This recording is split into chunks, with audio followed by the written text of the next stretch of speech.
कि अखिलेश यादव जी की जब सरकार थी तो यादव जो है पुलिस में हो गया। ये आरोप तो शुरू से ही लगता है। हमारा जो जनपद है गाजीपुर, इसको एक गौरव प्राप्त है। माँ भारती भी अपनी आंचल की रक्षा के लिए हमारे जनपद को चुनी हुई है।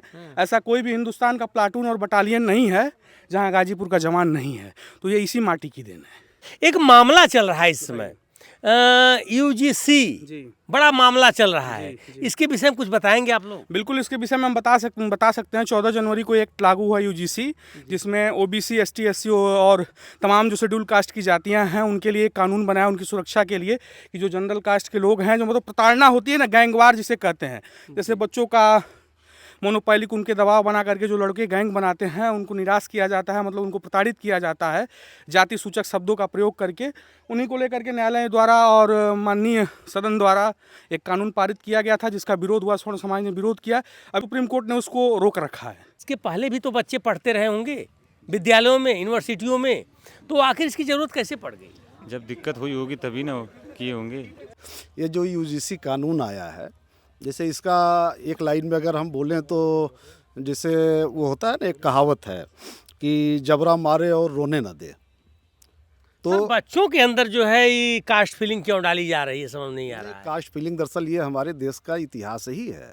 जैसे हम सारे लोग हैं, अगर सरकार कोई ऐसी व्यवस्था लाती है, एक देश एक नियम एक कानून, यानी जितनी भी जातियां लोग लिखते हैं सबके पीछे से जातियां हटा दिया जाए तो नहीं अच्छा रहेगा? काहे नहीं अच्छा रहेगा, काहे नहीं अच्छा रहेगा? इसकी शुरुआत कौन करेगा?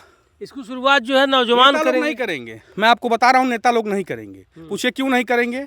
बात हमारी खेल की हो रही थी, अब आ गई बात पॉलिटिक्स पे। इसलिए नहीं करेंगे कि उनको सत्ता में रहना है, उन्हें कुर्सी चाहिए। तो जब तक हमें आपको लड़ाएंगे नहीं, उनको कुर्सी मिलेगी कैसे? बहुत बड़ी बात है। जिस दिन नेता लोग ये समाज में संदेश देने लगे कि ये मेरा समाज है, क्या ये बताइए इस गांधी के देश में ये संभव नहीं है?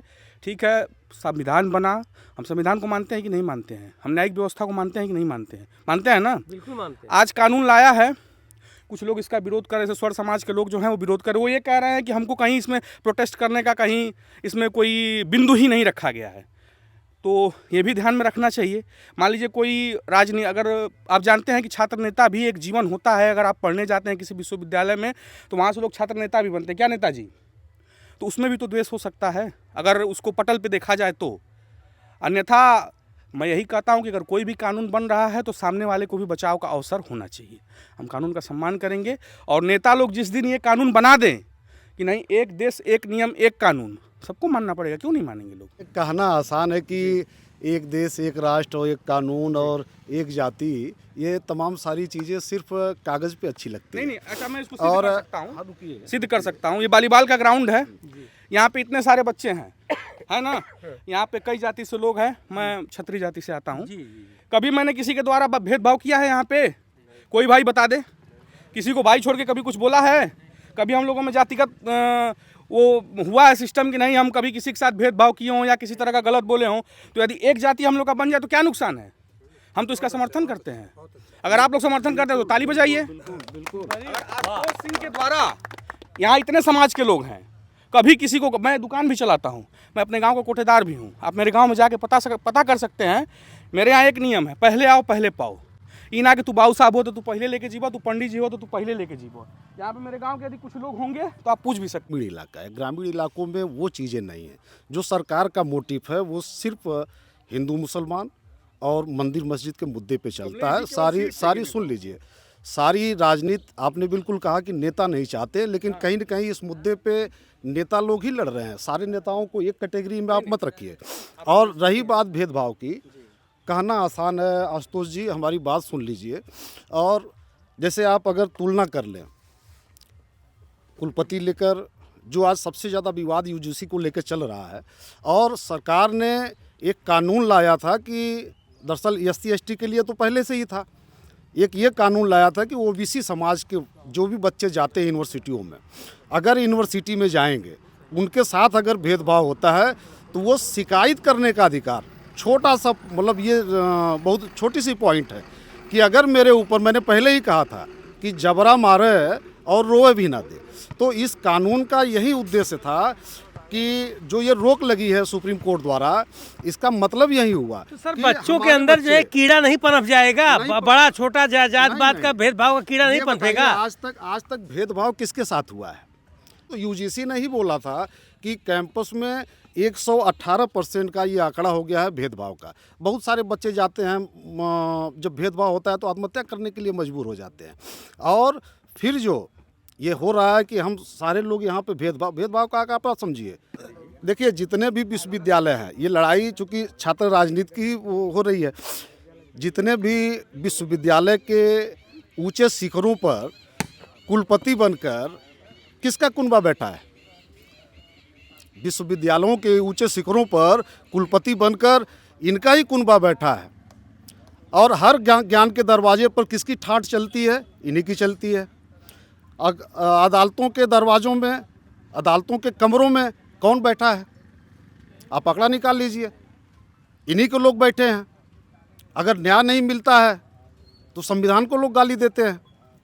मीडिया के कैमरे से लेकर अखबार की खबरों तक इनकी आवाज़ को जनता माना जाता है। और फिर न्याय नहीं मिलता है तो फिर ये बोलते हैं कि मेरे साथ भेदभाव हो रहा है, सबको एक बराबर होना चाहिए। धार्मिक ट्रस्टों से लेकर मंदिरों के गुप्त खजाने तक किसका अधिकार है? ये कहने में अच्छा लगता है कि एक देश एक राष्ट्र एक जवालय से लेकर सदन की समितियों से लेकर आयोग की नीतियों तक नौजवानों के अंदर एक बात तो उभर के आ रही है कि एक देश वही तो एक हम राज्य कह रहे एक हैं। वोट। वही तो हम कह रहे हैं कि आखिर जब इस चीज़ का आप विरोध करेंगे तभी तो ये बात आएगी ना।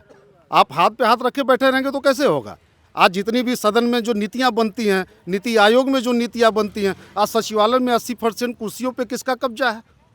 तो सारी चीज़ें होनी चाहिए ना, आप उस पर बात करिए। आज जो मात्र 1% लोग मात्र 40% संस्थानों पे उनका कब्जा है। आज प्रताड़ित कौन होता है? आप ये बताइए, जो कानून आया है उसके अंतर्गत विश्वविद्यालय में कभी कोई सुना है कि सवर्ण छात्र प्रताड़ित होते हैं? हमेशा SC ST के या तो OBC के लोग प्रताड़ित हुए हैं। अगर गवर्नमेंट ने ये कानून ला दिया इसलिए कि मतलब हम उसकी कंप्लेन कर दें, कंप्लेन न करने पाएँ।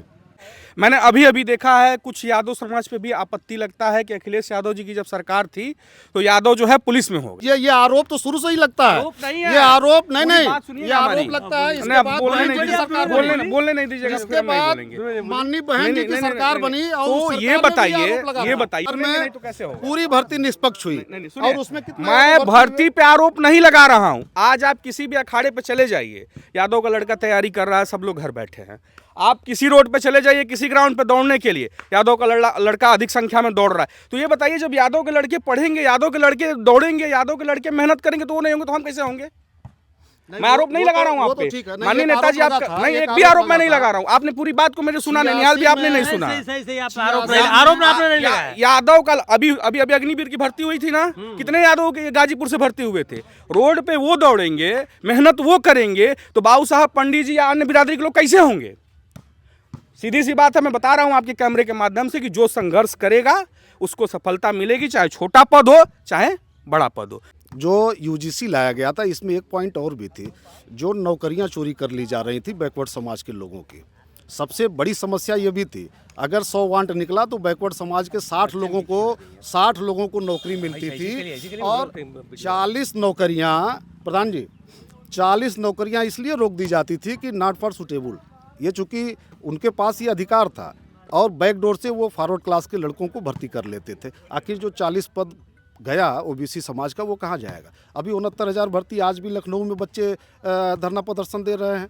4 साल हो गया, आज भी वो क्लियर नहीं हुआ। लेकिन बड़ा अच्छा लगा कि UGC पर बच्चे भी अपना मत दिए। आप जिला पंचायत सदस्य यहाँ के हैं, आप भी अपना मत दिए। दोस्तों, इसको जो है कमेंट के माध्यम से आप लोग बताइएगा, इसको आप लोग अधिक से अधिक शेयर करिएगा। ठीक है, धन्यवाद।